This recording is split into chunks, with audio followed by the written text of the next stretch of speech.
Welcome to The Rock and the Progress Turf College Football Game of the Week. 15th ranked Slippery Rock welcoming the IUP Crimson Hawks to Mahalik-Thompson Stadium.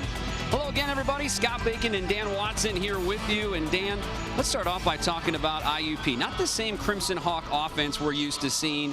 This year, they've gone away from that pro-style under-center attack, gone shotgun, spread, and they're being led by their redshirt freshman quarterback, Lenny Williams. Yeah, Lenny Williams, a guy who had in high school at Stowe Rocks, 3,000 rushing yards as a quarterback, and that's sort of the side note to WPIAL records in both passing yardage and passing touchdowns. This is a guy who can spread you out wide with his legs. He can spread the field long with his throwing ability, and he's a guy who brings a whole other dimension to this offense. The question is, can they run the ball, this IUP offense, which is 4th in the country in rushing yardage, against this Slippery Rock defense, which is among the toughest in the country, 2nd in the nation in rushing yards against per game. Teams are only averaging 2 yards a crack running the ball against the Rock this year. Looking at the Slippery Rock offense, a very prolific attack. Top 5 in the country in points scored. They can do it on the ground and in the air, but their leader is still their now healthy junior running back, Shamar Green. Yeah, Shamar Green now 3 games off the shelf. He's got 5 touchdowns, and this is a guy who last year,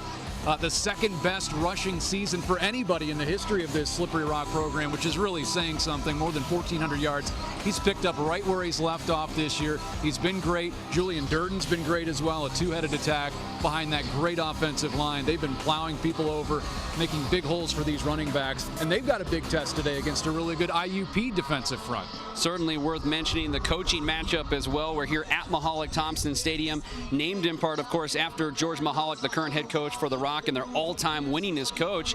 Meanwhile, Kurt Signetti, he plays his home games on Frank Signetti Field for IUP, his dad. And so we've got one legendary coach in George Mahalik at the Rock, and maybe in Kurt Signetti, a legendary coach in the making. Well, and it's interesting, too. Both of these guys have that old-school mentality. They want to line it up and run you over. But what they've done is they've been open to sort of the new school of thinking as far as tactics. They'll put 4 or 5 wide receivers on the field. They'll run the ball out of the spread. They'll try and not huddle. Slippery Rock doesn't huddle. They try and run 80, 90 plays per game, and they've been successful with that. So, yes, they're throwback as far as mentality, but tactically, they're right up there with the Oregons of the world trying to spread you out. Both of these teams know if they win their final 3 games starting here tonight, they win the PSAC West and earn a trip into the PSAC championship game. The Rock and IUP, it's the Progress Turf College Football Game of the Week, and kickoff is coming up next.